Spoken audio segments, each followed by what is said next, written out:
and you're a young woman, imagine the layers of vulnerabilities. And we, as a community who have just started talking about our suffering, our history, and our muted pain, we have not recognized and acknowledged that what the Hezare women, where the Hezare women stand, what they have been through, what are their vulnerabilities. It is under a studied area. It is something I urge the young generation, the educated generation of the Hazaras, to go and flip the pages and find their voices and find their vulnerabilities. I cannot tell you more. I have not done my research on this.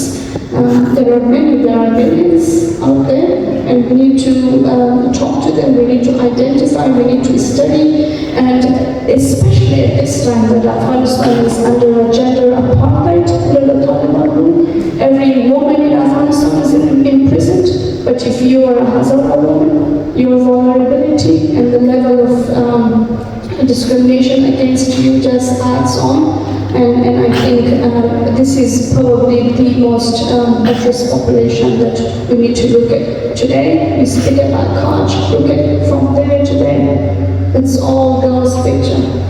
Before, Hazara families were burying their sons. Today, they're burying their daughters, because our daughter had their resilience. I know that they walked hours and hours in their villages to go to schools. And they were in that college educational center. It was all girls.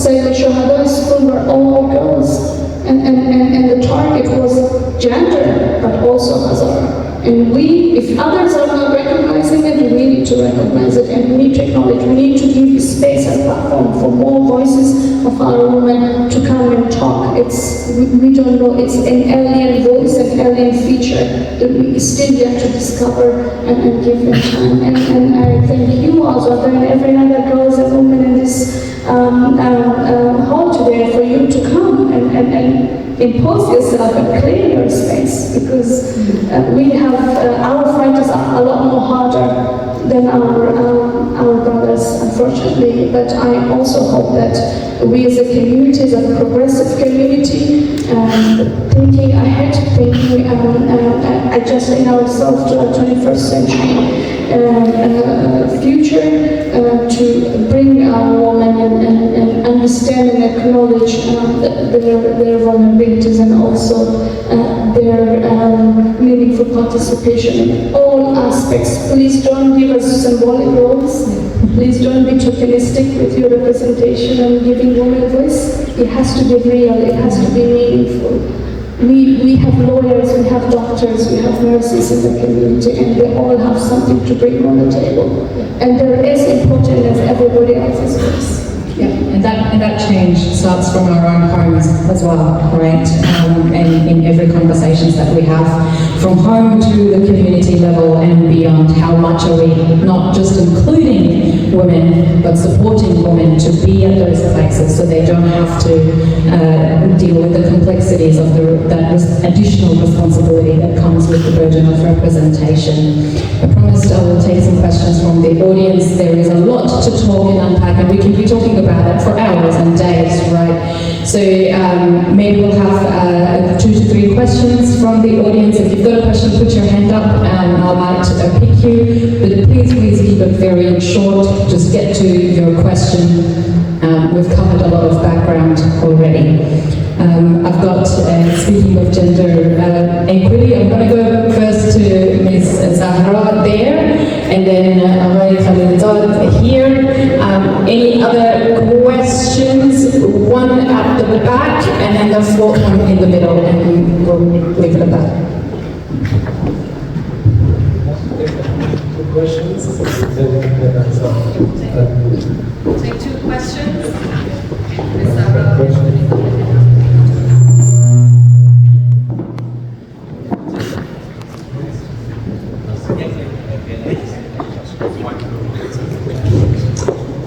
Good evening. I have a question for Professor Azara Aghari. Just, I know you have a great talk today, And what's about different approach, how we can approach our governments, in federal or labor governments, especially to have our voices heard and action taken. In the last 2 years, we have been asking for action, of course, but what alternative approach do you suggest advise us? I know we have been grateful of our city council, Greater Dandenong has passed the motion, and we are hoping for the other local governments to take and go with the motion across Australia. But alternatively, what can we, how we can approach local labor governments, or should we wait for different parties to come on board? It's taking so long. We are here every day, recognizing and getting together, getting our voices heard. But what successful way we can approach the problem? Thank you.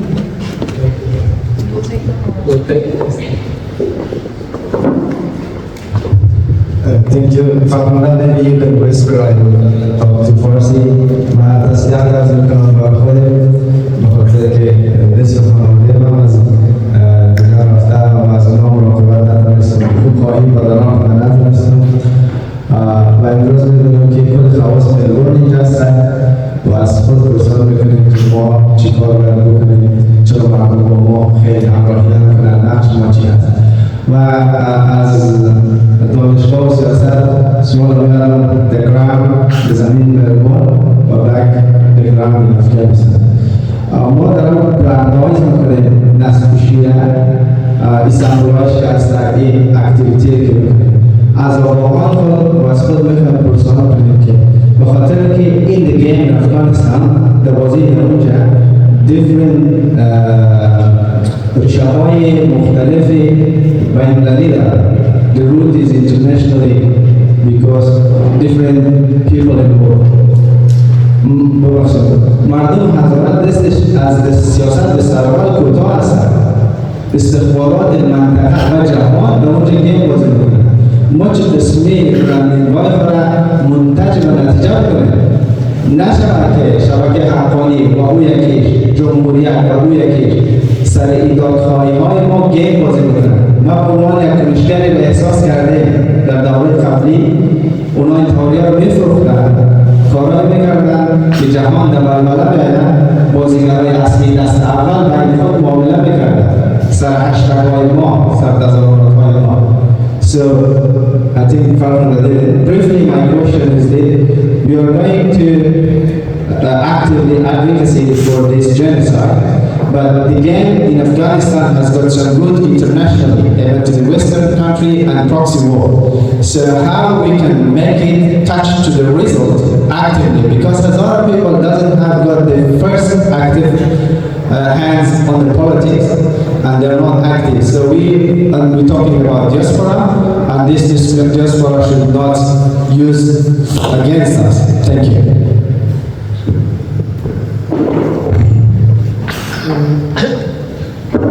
Good. Approaching different governments, different agencies with power and authority in Australia requires, I think, a very nuanced approach, because we're actually not talking about an undifferentiated target, but a range of different agencies and actors that may have greater relevance to immediate concerns at different times. One of the things that's worth bearing in mind is that for governments in Australia, issues such as foreign affairs in general can often seem peripheral to the main political game. And issues in countries such as Afghanistan, where people are only recently becoming familiar in the last couple of decades with the politics and the experiences of that country, may seem particularly unfamiliar. So it's always worth bearing in mind that it's a crowded space out there into which one's trying to make one's way. And I think there's a lot to be said for beginning at the local level and engaging regularly with those political actors with whom it's frankly easiest to engage because they're embedded in the community. If you try to go directly to the top write a letter to the Prime Minister or the Foreign Minister. What happens is you get a bureaucratically crafted response which will set out the fixed policy of the government, but it won't actually have that much effect. The individual and the personal is much more effective in advocacy than general statements at a relatively high level. Having said that, numbers matter. Sir Robert Menzies, who was Australia's longest-serving Prime Minister, once said that one should never pay any attention to anonymous letters unless you've got a few thousand on the same subject.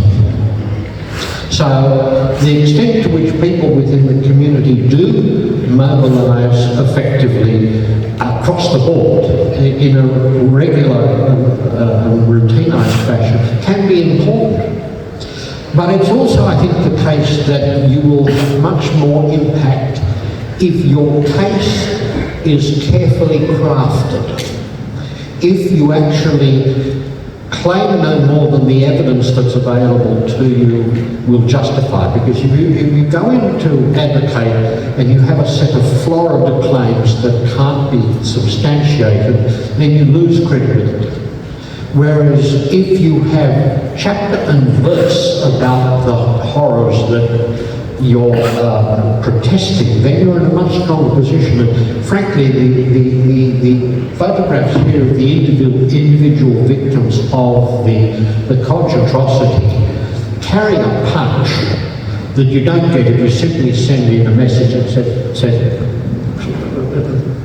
50 people were killed in a terrorist attack. It's putting the face and the name and the story behind the broader narrative that I think is very important there. As far as international activity is concerned, again, it's a complex story. To put it bluntly, Afghanistan and its people were betrayed by its erstwhile friends in the agreement of the 29th of February 2020, where the United States, behind the back of the Afghan government, signed a deal with a terrorist group. So I wouldn't pay to put too much trust in the United States at the moment. Incidentally, in that agreement, the United States promised the Taliban to withdraw not just of US forces, but also of Allied forces, including Australian forces. And I am quite satisfied that none of the Allies were consulted in advance. The Australian Defence Force was treated as if it was a battalion of the Alabama National Guard. And that should lead us to think about what kind of ally the United States would be. Now, if we're living in a world where international players are guided really by crude calculations of domestic political interest, which was what was at play in that particular case, we can't get away from that. So we need to identify which international actors are going to be more mature and which international actors are actually worth lobbying. And there, I think, countries like Sweden, but not Norway, Denmark, France, a range of other countries that had a historical interest in Afghanistan and were appalled at the abandonment of Afghanistan. But certainly countries which are worth seeking to engage. But Afghanistan has, for several centuries, been a victim of the structure of the international system.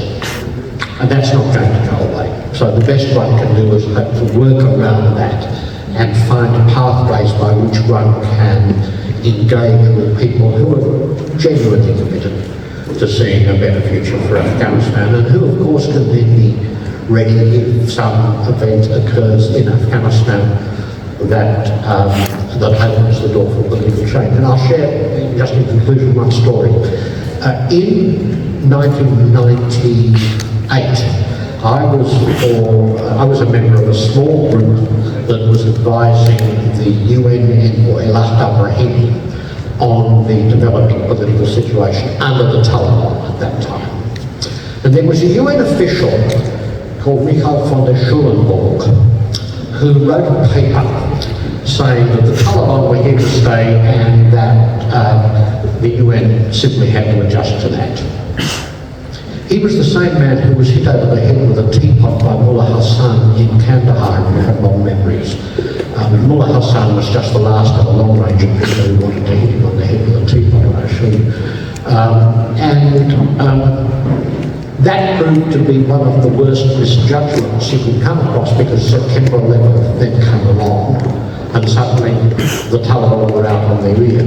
Now, frankly, since there's no institutionalised mechanism of leadership selection under the Taliban, they have no constitution.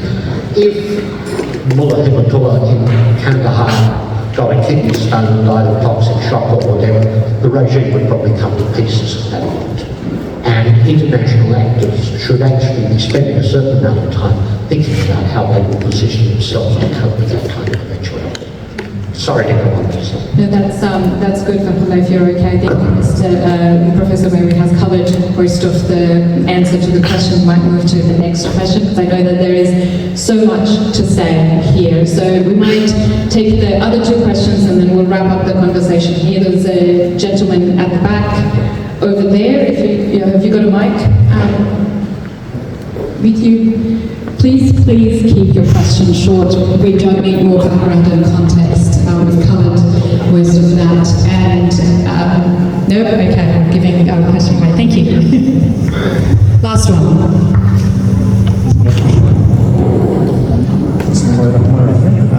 سلام خدمت هزاره گرامی. برای کریمی هستم. دو سوال داشتم. سوال اول میگه در خانم فرزنده و سوال بعدی چه Restitution. Agora muito cheio as azores, as azores, agora genocide document, just justice delay, but not as much. Said that as a each authority, the two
not the question.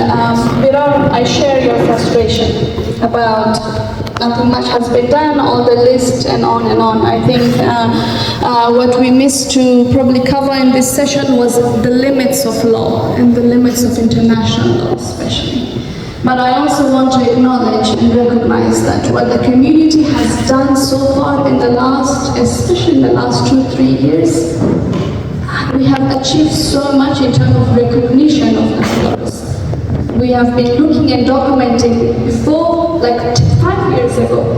News outlets were not even mentioning the word Hazara in their news outlets. Whenever there was attack on the Hazara population in Dashtakarchi, they were saying attack on the maternity hospital or attack in school. They were not saying attack on the Hazaras in maternity hospital. That recognition only came now in the last 2 years, 3 years, because of the work what each one of you have done.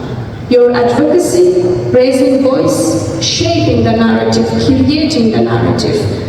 We are taking our very first steps in this very long road.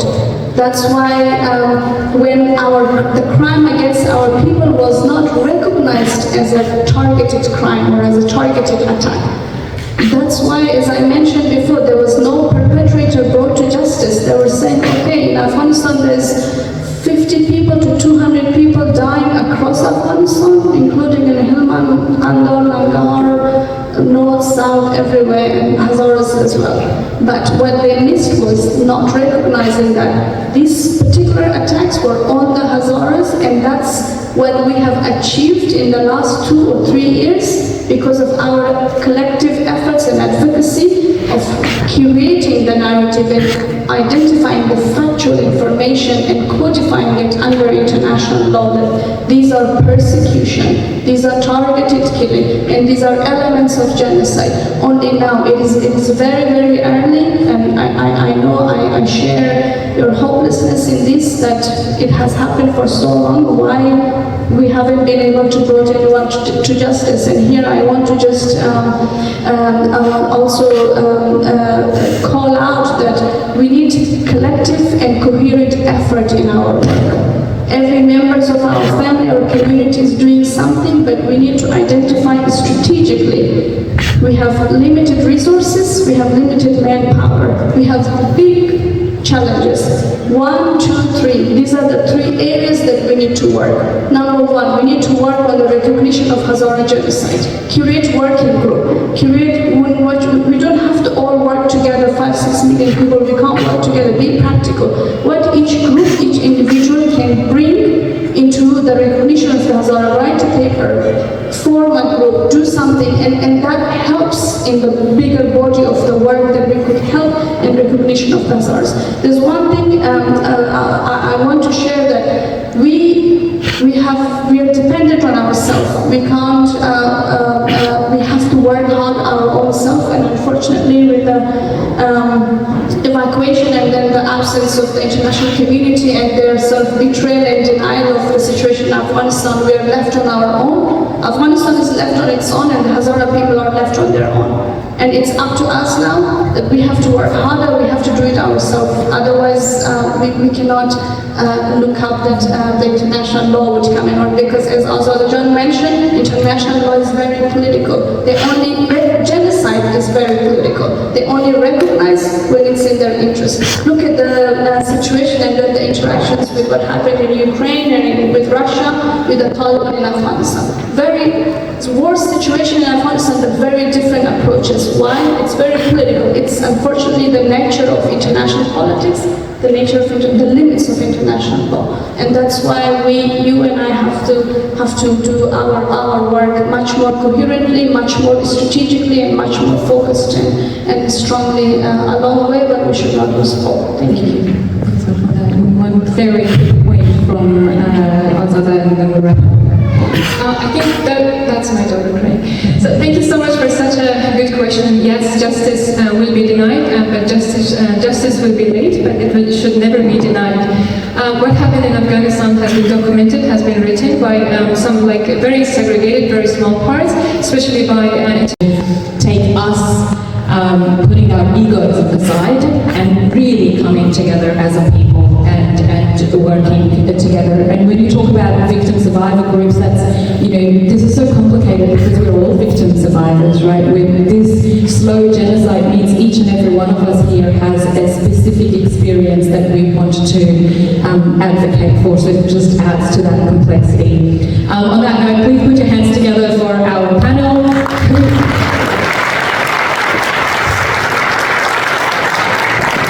Who ended up on the stage for a lot longer than they were promised. So in other words,